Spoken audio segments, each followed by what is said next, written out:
that all men have inalienable rights to think freely, to talk freely, to write freely their own opinions, and to counter or utter or write upon the opinions of others. This is from the Creed of the Church of Scientology. Hey, everybody. I'm Holly, aka the ScientoloGeek, and you may have seen the interview that I recently did, or recently uploaded, with Geir Isene.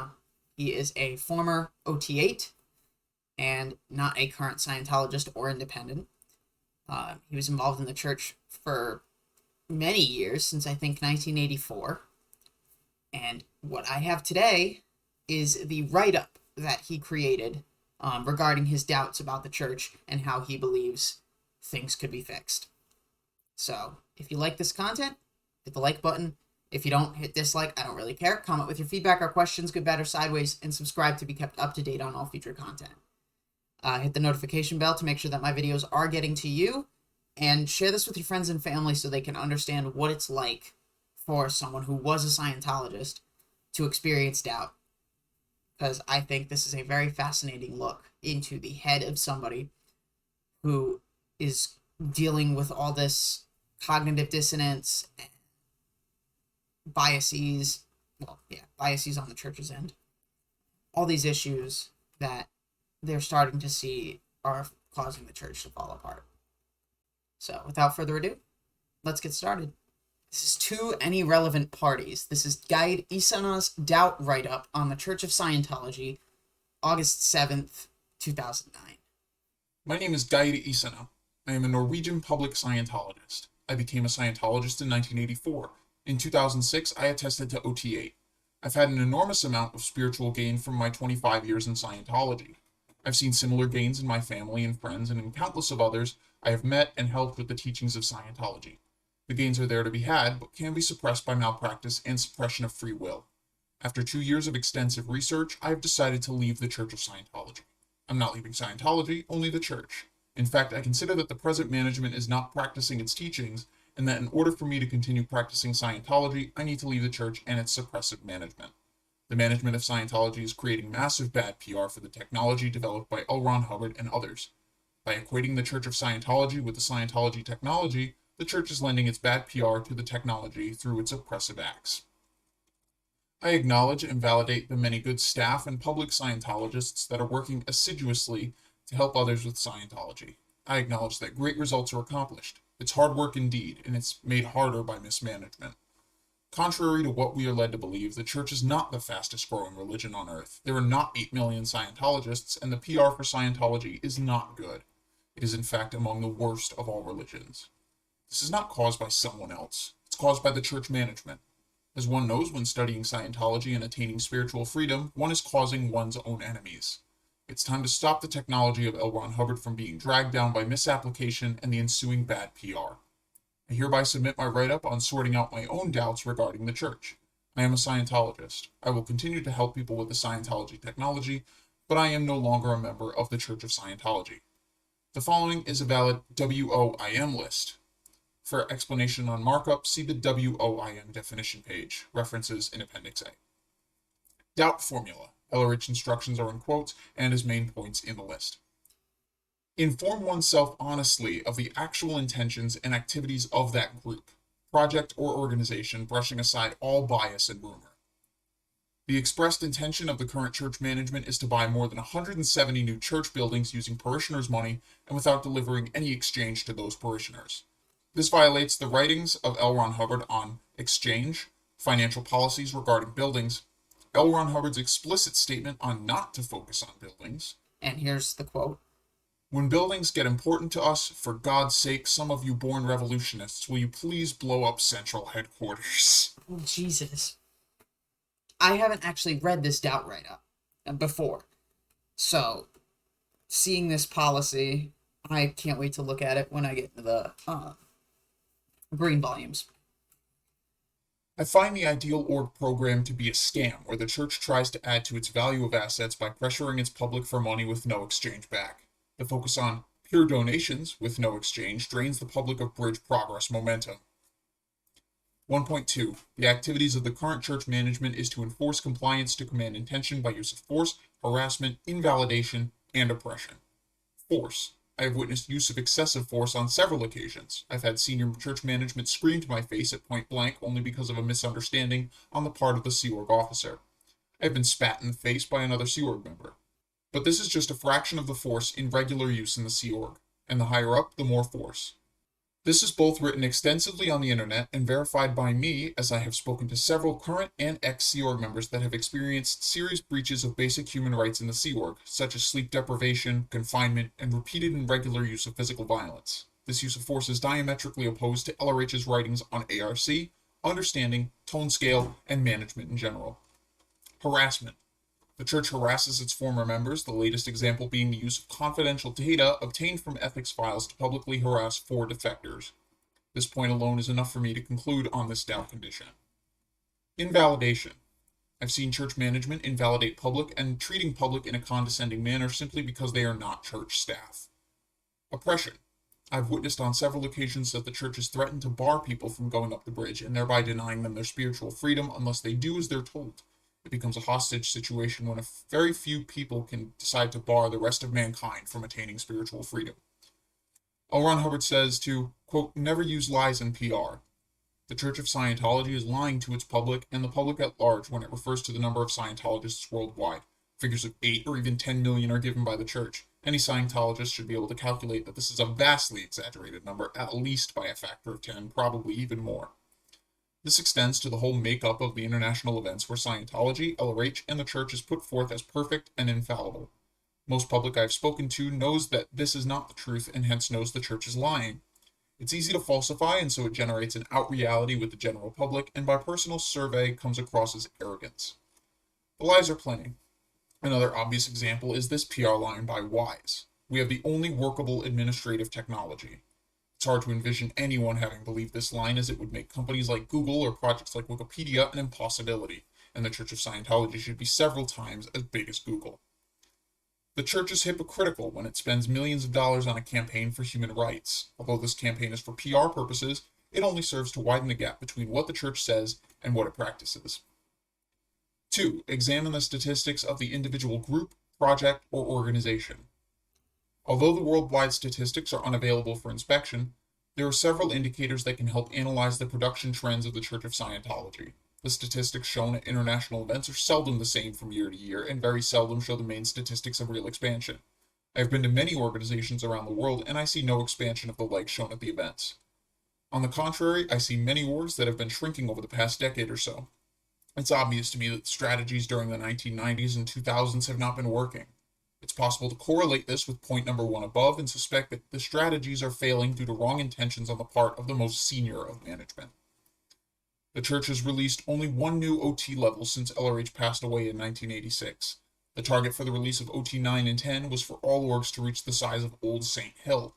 We hardly hear mention of this target anymore. Most of the orgs that attained this size in the 80s and 90s have shrunk. Few, if any, public knows how few St. Hill size orgs there are. At one event in the 90s, the COB of Religious Technology Center, David Miscavige, promised there will be a new St. Hill size org presented at every international event thereafter. It quickly faded. 3. Decide on the basis of the greatest good for the greatest number of dynamics whether or not it should be attacked, harmed, or suppressed or helped.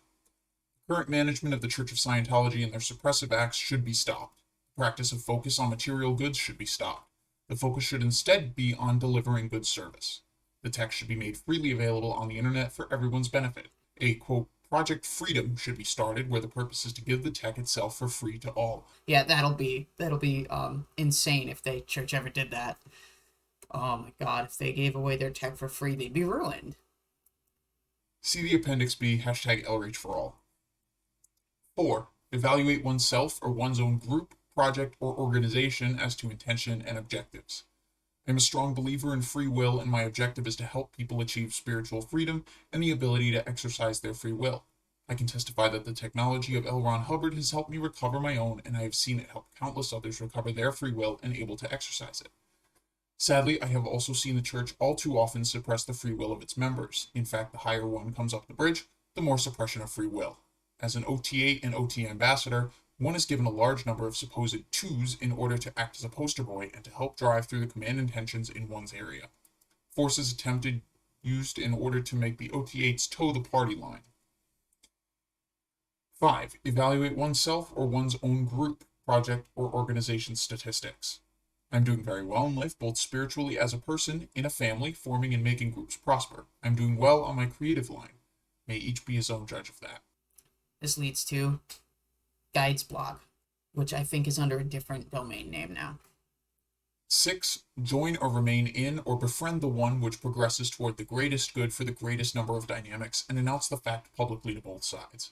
This is a matter of personal integrity. I cannot be part of or condone the human rights violations, off policy, out tech, and out ethics that is rampant within the church. I will not be a silent watcher to these suppressions. I am true to my own purpose of forwarding free will. This is not forwarded by the church, so I am off to my own crusade of helping people regain themselves and to help them exercise their free will by the use of LRH tech. I am a strong admirer of the works of L. Ron Hubbard and a firm believer of the human spirit, of goodness, greatness, and of love. I will seek out like-minded and help expand true delivery of Scientology.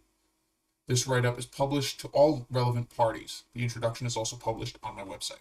7. Do everything possible to improve the actions and statistics of the person, group, project, or organization one has remained in or joined. Project Freedom is born. The work was free. Keep it so. That was LRH from Clearing Procedure 1957. I am adamant on forwarding people's freedom.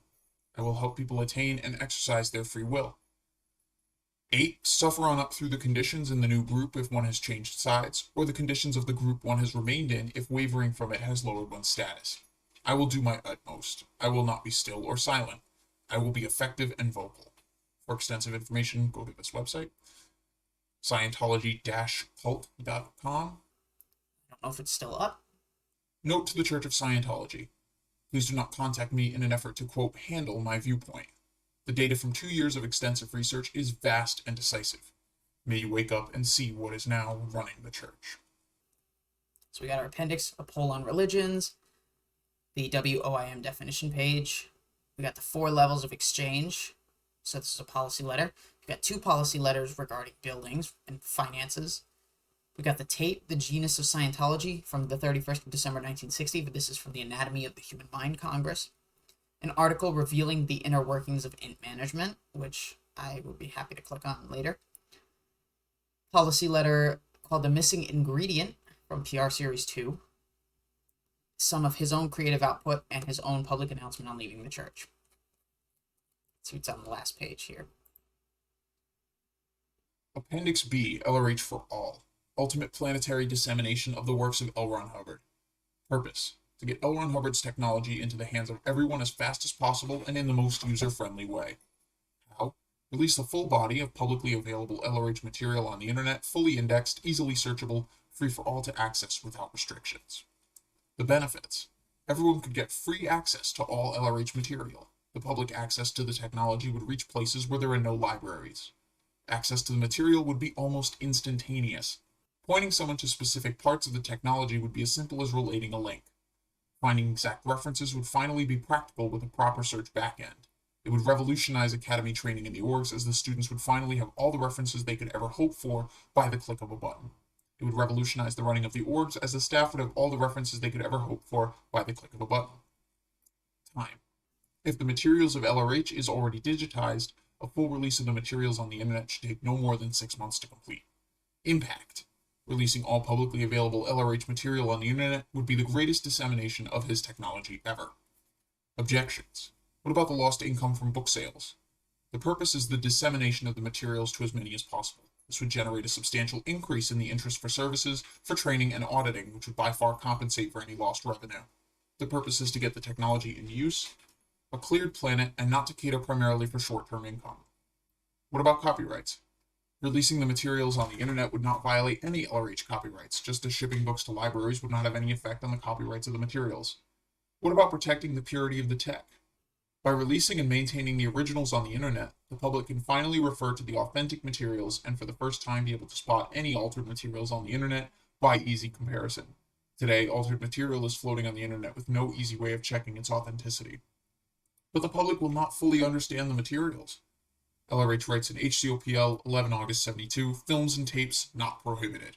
No words at all is worse than a few misunderstoods. I sincerely hope this would inspire action. The work was free, keep it so. LRH, Clearing Procedure, 1957.